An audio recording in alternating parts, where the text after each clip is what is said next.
Good morning, friends. Hello.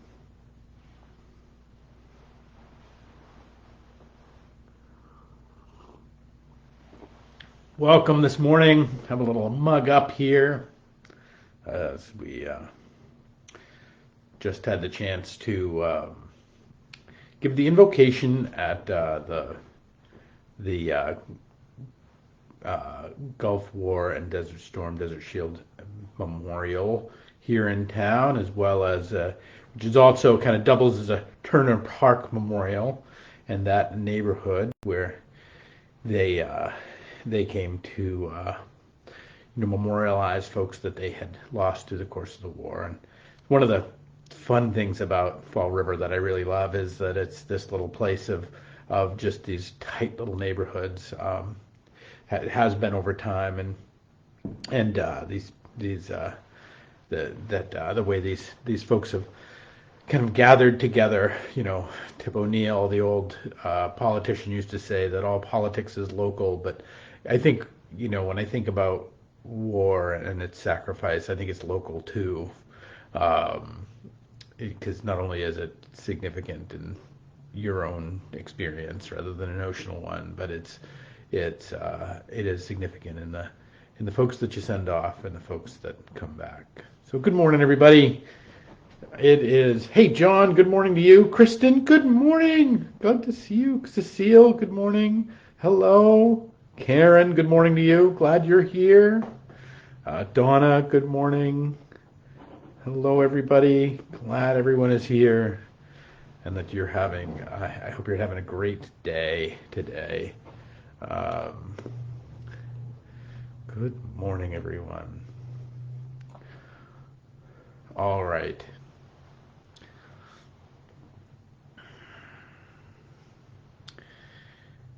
So let's get going. Why not? It is the 27th day of April. It is almost May, and at 11:11 on this Thursday. And I'm glad you're with us and glad you're here.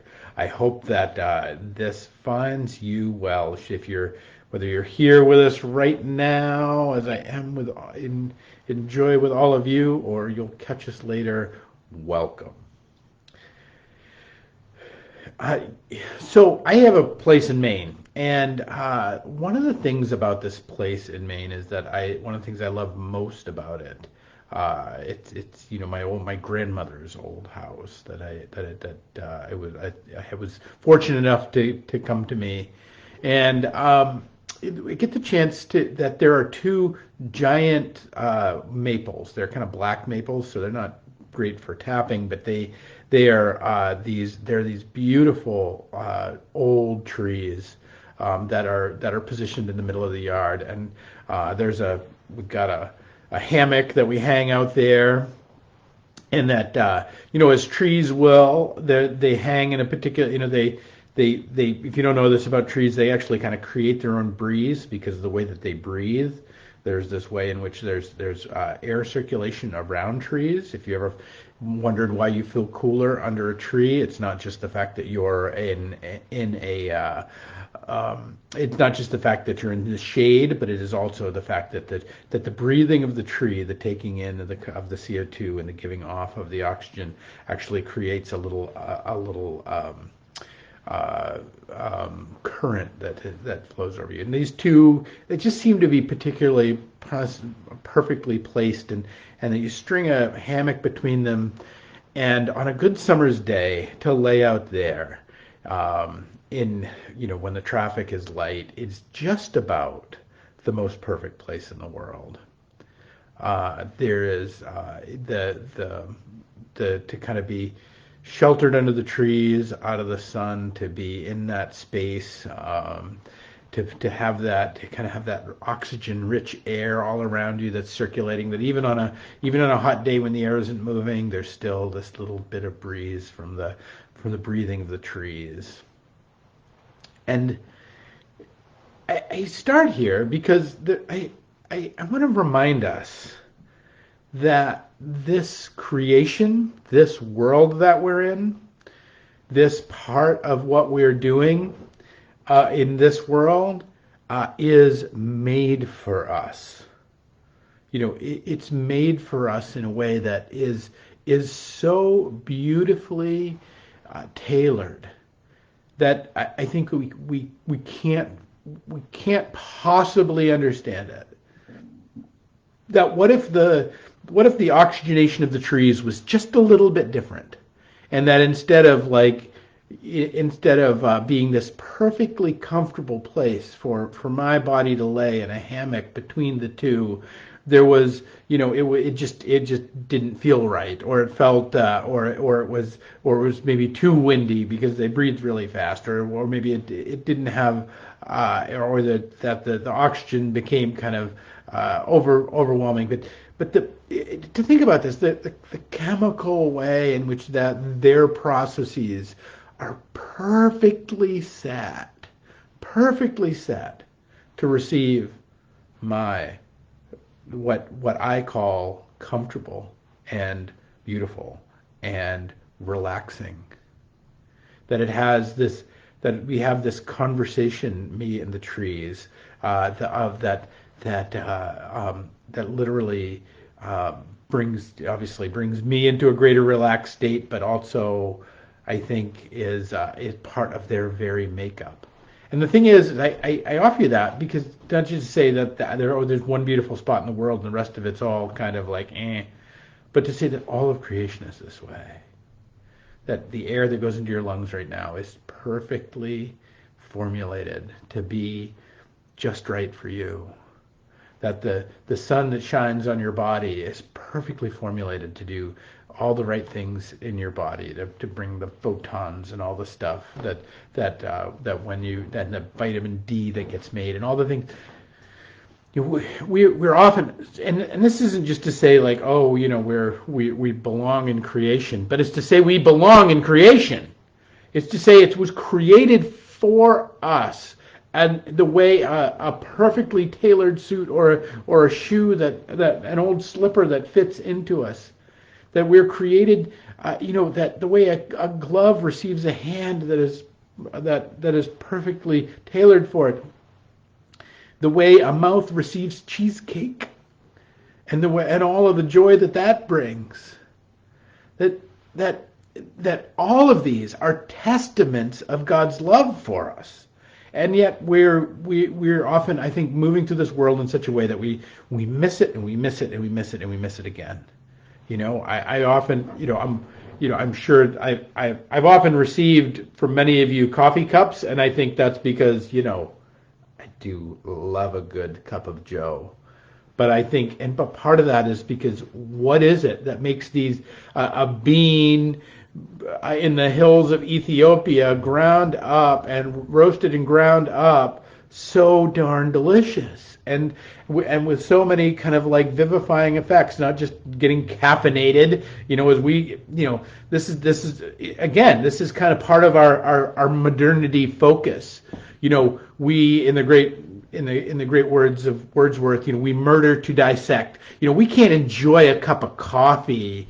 We have to do what? We have to be caffeinated. I gotta get caffeinated today because I got all kinds of stuff to do. Well, why don't you just go down and get a shot, or that why don't you just do meth? These don't. I mean, and I don't mean to be. We've all been in that place. So I don't mean to be that harsh about it. But there's this. But understanding that what comes with these things when when the deliciousness of coffee finds its way. Oh, glorious! It's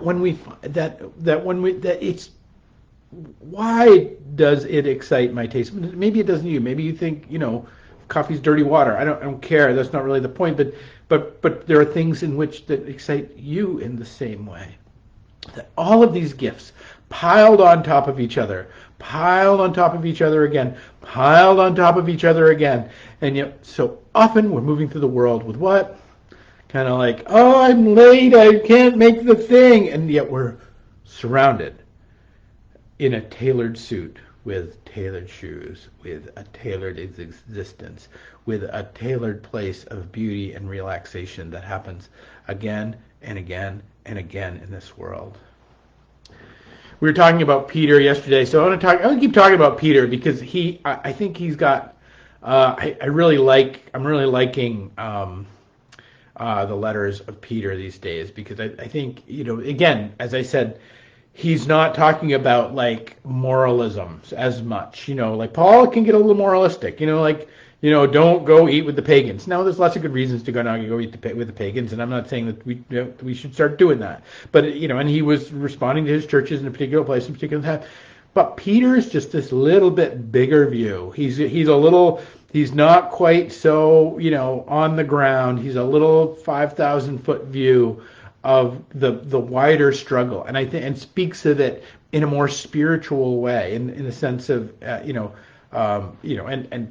and he also has my particularly favorite quote about the Apostle Paul that was ever said. Peter's response to one of Paul's letters was, sometimes it's hard to understand what the Apostle Paul is talking about. And I think sometimes Peter is actually much more beautiful in this, much more straightforward. So anyway, this is from 3 Peter 13. So he says, and it's just this little line that I want to share with you. He says, "Who is going to harm you if you are eager to do good?" So he's talking about our spiritual state here. He's talking about talking about motivation. Like, what's our motivation? What's our motivation behind what we're doing? He said, "Who's going to harm you if you're eager to do good? But even if you should suffer for what is right, you are blessed. Do not fear." And so, and then this is a quote, and this is a quote from the prophet Isaiah. He says, "Do not fear their threats, and do not be frightened, but in your hearts revere Christ as Lord." So again, we get the do not fears. The do not fears are it is that somebody has reported there are 365 places where it says be not afraid somewhere in Scripture, and I don't know if that's true, but the idea that we might have one encouragement a day in Scripture kind of makes a lot of sense to me because it truly is. But hear what it's saying. Do not fear their threats, and do not be frightened. Now, so this is kind of a bit of a translation issue here. So I want to kind of try and clean this up a little bit but what this is really saying is, don't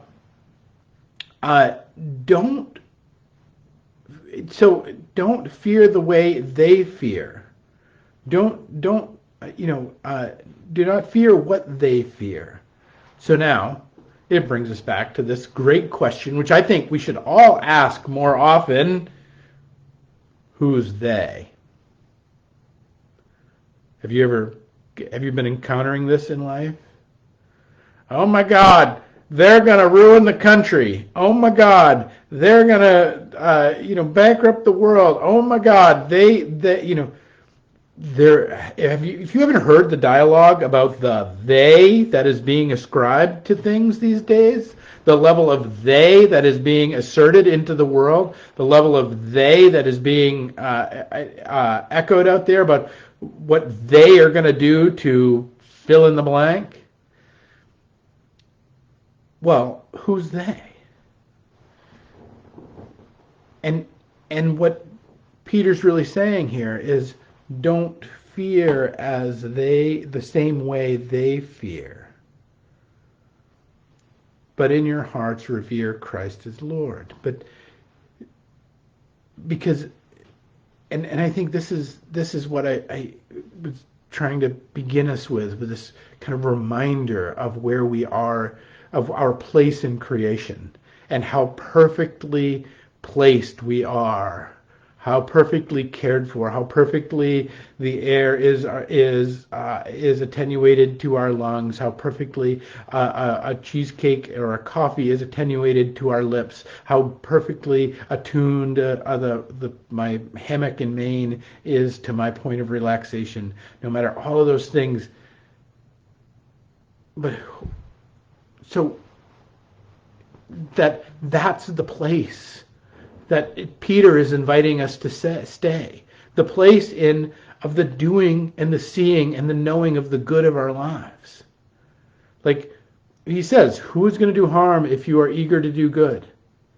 But even if you should suffer what is right, you are blessed. So there's blessing even in the persecution. And that's not to say being persecuted is good or getting sick is good, but that goodness is still present in the world, and that our job, that our spiritual job is to continually keep opening ourselves to the goodness, because to not fear as they fear. Now, who's the they? The they is the material, physical,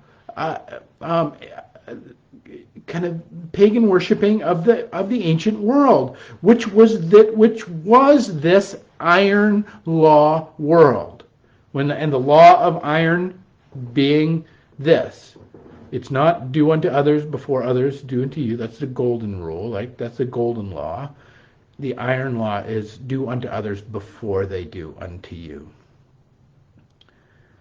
Go anywhere in the Middle East, and you will find that every home is a fortress.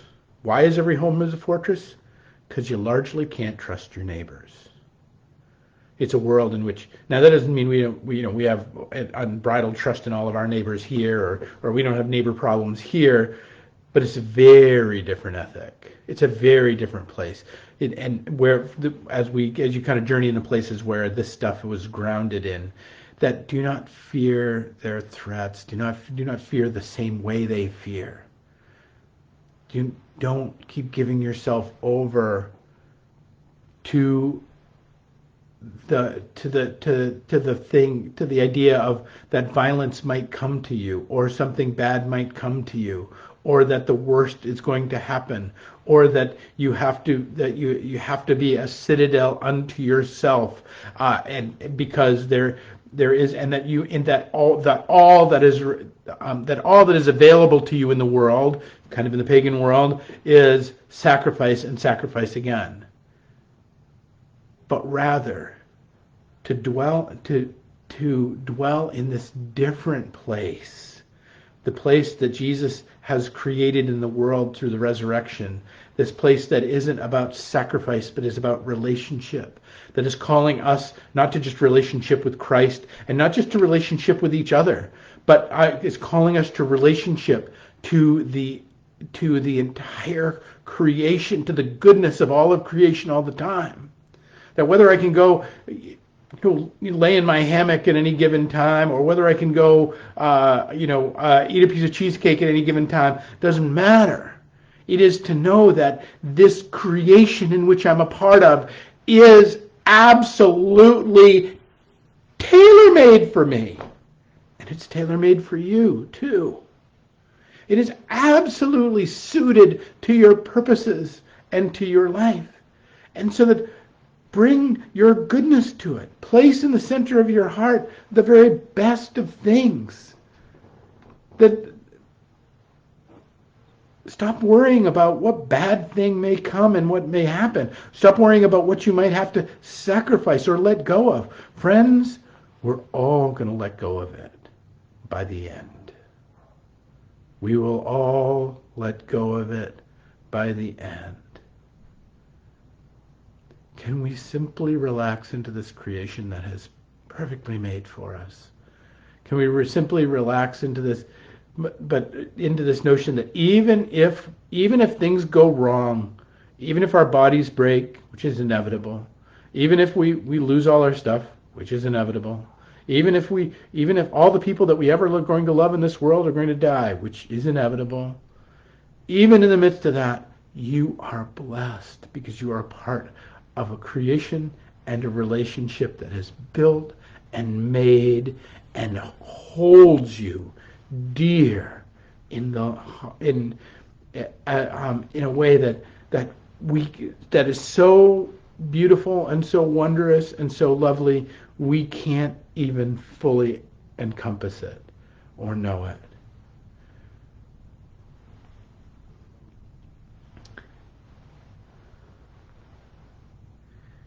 Peter later in the chapter says this: "For it's better, if it's God's will, to suffer for doing good than for doing evil. If we're going to encounter something bad, and something bad may happen to you, something bad may happen to all of us, something bad will eventually find its way to our door. That our dwelling in the goodness of life, our dwelling in the joys that we can find in any given moment, our dwelling in the goodness that has been created for us and that surrounds us dwelling for that, and then having to endure tough stuff is way better than us conspiring to try and control it all, to try to hold on to it all, to beat the world up in such a way, to grab the world and muckle onto it and force it into the form in which we believe it should be, to hold tight our hearts and to hold tight our being in such a way that we become constricted and twisted and even maybe evil. Like that, friends, is real suffering. So my hope for you today is that you will remember your own places. You will remember your own hammocks in this world. You will remember your own cheesecakes. You will remember your own cups of coffee. And then, and not just the physical aspects, the created aspects. I talk about those just to give us the wider, a more concrete illustration. But you'll hold on to the relationships. You'll hold on to the joys. You'll hold on to the satisfaction of doing great work and offering it to the world. You'll hold on to the beauty of your appreciation of the wonders that have been given you in this life. You'll hold on to the goodnesses wherever you find them, so that you don't fear like they fear, like they. Because whenever we start to consider the they, whenever we start to consider the monster that creeps around, whenever we consider even like the noonday demon that will stand in the middle of the room and stare at us, we begin to lose our way and remove from the centrality our hearts for the creation that is before us, for our hearts for the Christ that has given us all good gifts and all good things. Dwell in the goodness of your days, wherever you find them, friends, because they're made for you. They're tailor-made for you. They're born to fit you in a way that nothing. They're made to fit you in a way that nothing else was made to ever fit you. You know. So that's my hope for you. My hope for you over this weekend, my hope for you over these days, is that you'll maybe take out those places of fear or of worry or of fearing the way those materialists might fear, and you will live a life of beauty and abundance and gorgeousness, even if there's struggle in it, even if there's harshness in it, even if there's difficulty. Because this world and this life and all the beauty and all the joy and all the goodness of it was made for you. All right, friends, that's my hope for you today. We have a great worship service coming up on Sundays. We are getting ready. We're going to bless some more of our prayer shawl ministry. Our prayer shawl ministry is going great guns. If you know someone in your life that has need of a prayer shawl, if they're struggling, if they're sick or they're hurt, please just contact the church. We'll get one to them, or we'll get one to you to deliver to them, which is really what our hope is that it'll be that you might go forward as an angel of the church, that you might go forward as an extension of God's love. And I don't care where you are, we'll send one to you if there's somebody struggling in your life, that you might have the chance to be able to share not just the love of the church, and not just the love of Christ, but to have a physical token for those who might be hurting and struggling to receive a shawl. So we're going to be blessing some of those. We're going to be we'll have worship, and we also have a new members class coming up. So if you want to join in after worship, we'll have a couple hours. You also get lunch out of it. Yay! So of a new members class. All right, friends. Peace and grace to you all, and we'll pick it up next week with another 11:11.